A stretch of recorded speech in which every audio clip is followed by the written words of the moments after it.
Dakika 90 mzee zimemalizika. Tumeona Simba anapoteza mchezo huu ambao ulikuwa ni wa muhimu sana kwake kwa matokeo ya aina yoyote, lakini Young Africa wamefanikiwa kukata mzizi wa fitina na hatimaye wameondoka na ushindi wa jumla ya goli hizo ambazo zimepatikana.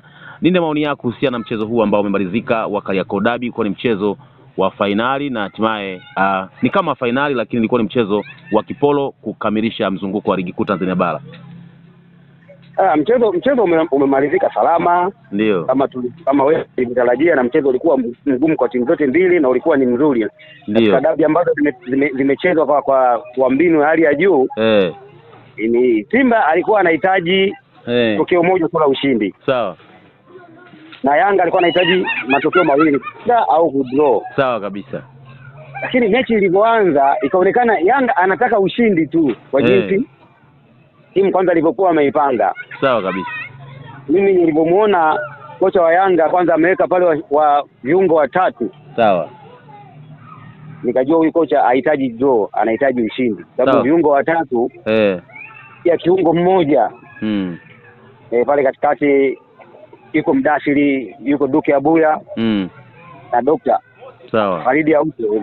Dhidi ya kiungo mmoja ambaye ni Kagoma tu mkabaji. Kagoma kwanza kwenye michezo kama hii bado ni mgeni. Ndio. Hawezi wale kina Mdasiri wachezaji wakubwa. Kwa hiyo pale kile kipindi cha kwanza Simba alizidiwa katika matukio yote. Katika matukio yote Yanga kwanza amepiga mashuti 4, Simba hajapiga hata moja. Kabisa, shot of target 4, Simba bado hajapata hata moja. Bado Yanga akiwa na kona 2, Simba hajapata. Hata ukiangalia kwenye faulo, Simba anaonekana kapoteza faulo nyingi. Alikuwa amecheza faulo kama 6 au 7 hivi, dhidi ya faulo 2 tu. Kwa hiyo inaonekana nani alikuwa na mpira mara nyingi sana. Sawa kabisa. Kipindi cha pili kilipoanza ikawa sasa ni vita ambayo iko kwenye technical bench. Sawa. Fadru akaja na sabu moja ya kumtoa ya kumtoa winga mmoja wa pembeni huyu Mzambia huyu. Ndio. Akaingia Kibu, ambaye yeye Kibu kuingia ni kumzuia Boka asipande, na alifanikiwa kwa asilimia kubwa. Alifanikiwa kuchukua mchezo kwa muda ule. Sasa wakati Yanga pale wamemtoa Dube ambaye iwalishia kuwa fiti. Huyo Dube ametoka kwenye majeruhi ya kuwa fiti, kama ameingia Mzinze, bado Mzinze akawa ana energy ya kutosha. Hajairudisha ile hali ya mchezo, lakini ndio nikasema vita ikawa technical bench. Ndio. Kocha wa Yanga alichokifanya ni kumuingiza Chama, sababu Simba tayari wana press. Ndio. Ni kumuingiza Chama, ndio pale mchezo ulipoenda kubadilika. Sawa kabisa. Mchezo ulipoenda na Yanga leo mchezaji ambaye alikuwa kwenye kiwango cha juu ni Pacome. Pacome leo alikuwa kwenye kiwango cha hali ya juu. Pacome ameuchukua mchezo toka mpaka anaenda kufanywa adhabu.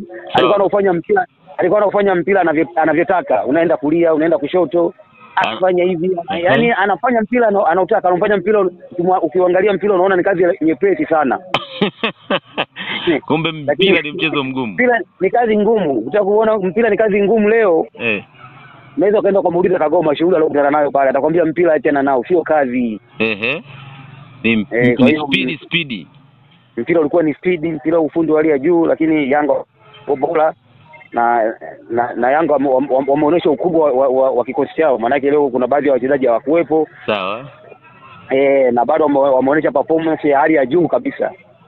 Na walistahili kushinda toka kipindi cha kwanza. Yanga walistahili kushinda. Sasa wanasema kirekodi Yanga anachukua mara 4 mfululizo.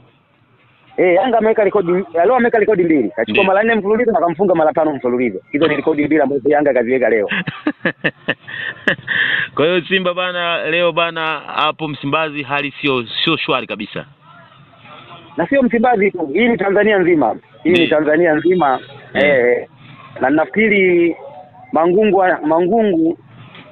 atakuwa na maswali mengi sana ya kujibu kwa wanasimba. Atakuwa na maswali mengi sana kwa wanasimba kujibu. Swali la kwanza ni kwa nini alipeleka timu? Kwani Mangungu ndo aliforce timu iende?